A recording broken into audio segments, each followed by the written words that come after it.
Porsche recently announced delivery data for the first half of 2022, with a total of 145,860 vehicles delivered globally, down 5% year-on-year. The Chinese market continued to be the largest single market for Porsche in the world with a cumulative delivery of 40,681 units. However, the year-on-year decline of 16% was sharper than that of other markets. Since 2015, the Chinese market has maintained its position as the largest single market for Porsche in the world, and sales have been rising steadily. Even in the first half of 2020, which was affected by COVID-19, there was a 7% decline, but according to the annual sales volume, Porsche still achieved a year-on-year growth of 3% in China. In fact, Porsche is in an embarrassing situation right now. Its IPO, which was expected to be the biggest ever in European stock markets, is now rapidly receding in the face of a global recession that could start at any moment. The Volkswagen Group, which recently announced that it would replace CEO Herbert Diess, also announced its own results. This performance has largely overturned the global media speculation about changing coaches because of poor performance and losing too much money. Because the current performance of the Volkswagen Group is not bad, revenue in the second quarter rose 3.3% to €69.54 billion, and half-year revenue rose 2% to €132.3 billion. Then, since the previous speculation was overturned by the financial report, there are naturally infinite topics that we can continue to talk about. For example, why exactly change the CEO? What is the real purpose and benefit of having a new CEO? Is Porsche's failure the main reason for Volkswagen to change CEO? Your vision is your world. Welcome to Auto Age. Now you are on the journey to look back at every change in the car, and explore the mystery behind the car. Before we started today's video, please subscribe to the channel and turn on the notification bell. Okay, let's get started. First, let's discuss why Porsche's sales plummeted in the Chinese market in the first half of this year. In the first half of this year, Porsche's sales in China saw a significant year-on-year decline. In addition to being subject to objective factors such as global chip shortages and transportation difficulties, the change in the Chinese people's perception of the Porsche brand is something worthy of Porsche's vigilance. At the beginning of this year, Porsche launched the 2022 Cayenne Platinum Edition in China and the United States, the two major global sales markets. The starting price in the Chinese market is 1.018 million yuan, while the starting price in the United States is only $79,000, about 501,600 yuan at the current exchange rate. The price of the same model has more than doubled, even taking into account China's relatively high tariffs and logistics costs. Such pricing is unreasonable, causing many Chinese consumers to be dissatisfied. By the end of April, Porsche's reduction incident caused more complaints from Chinese consumers. Many car owners reported that the electric steering column was cancelled when they ordered a new Porsche.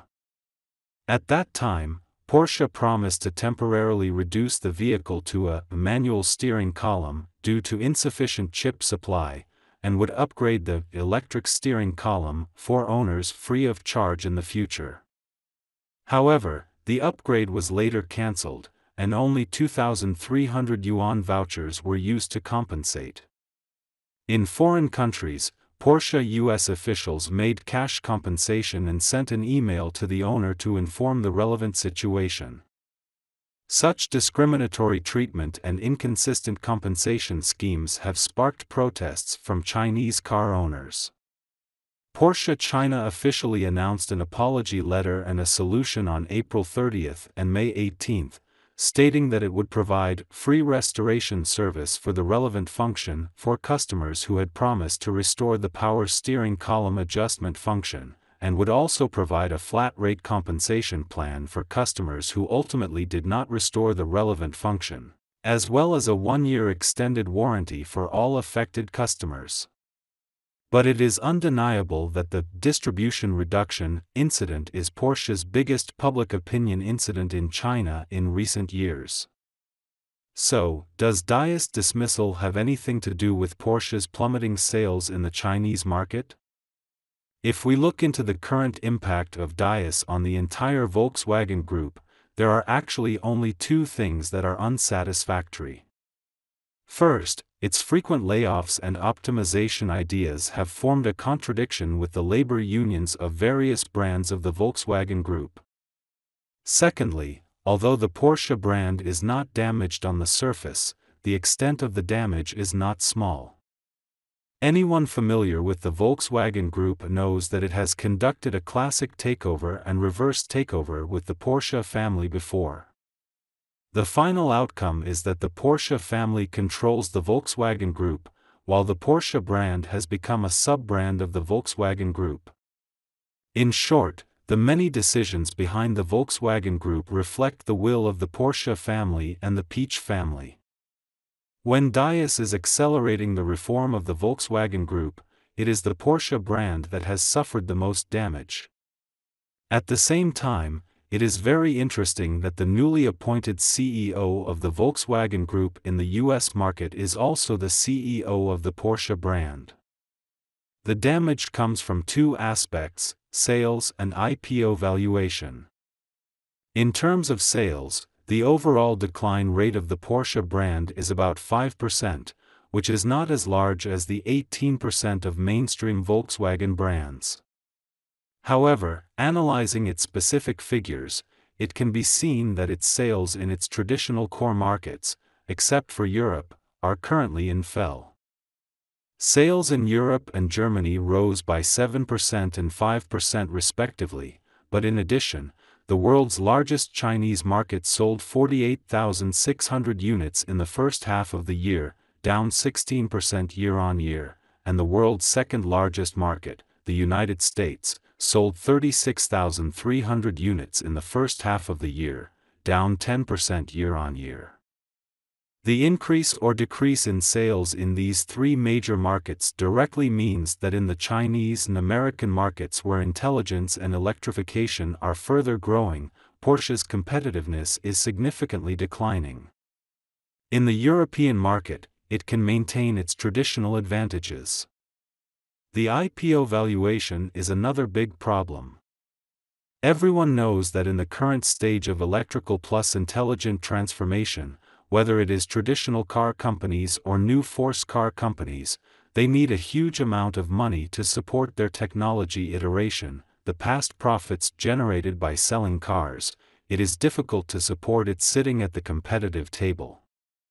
Today's Porsches need more money than they did in the days of internal combustion engines. Therefore, the entire Volkswagen Group has reached an agreement that Porsche must have initial public offerings, and it needs a very high valuation. At the end of 2021, Reuters said that Porsche is preparing to go public. At the beginning of this year, Porsche's IPO valuation was expected to exceed €100 billion, close to $100 billion. Porsche has hired more than 10 banks to promote the IPO. However, in the middle of this year, its IPO valuation dropped rapidly, first estimated to fall to around $60 billion, and then again to within $50 billion. Among them, the actions of short-selling institutions cannot be ruled out, but the current behavior of the Volkswagen Group to replace the CEO shows that it is really anxious. Porsche may have become an important benchmark in the European stock market, laying a good direction for the IPO fundraising of other car companies in the future, but now, the biggest expectation in European history is likely to be given up. Okay, that's all for today. Please put your comments below, and share your insightful ideas with other people. Do you want to learn about more auto stories? Please keep following our channel and like our videos. Thank you so much for your continuous support. Your precious time with us is highly appreciated. See you.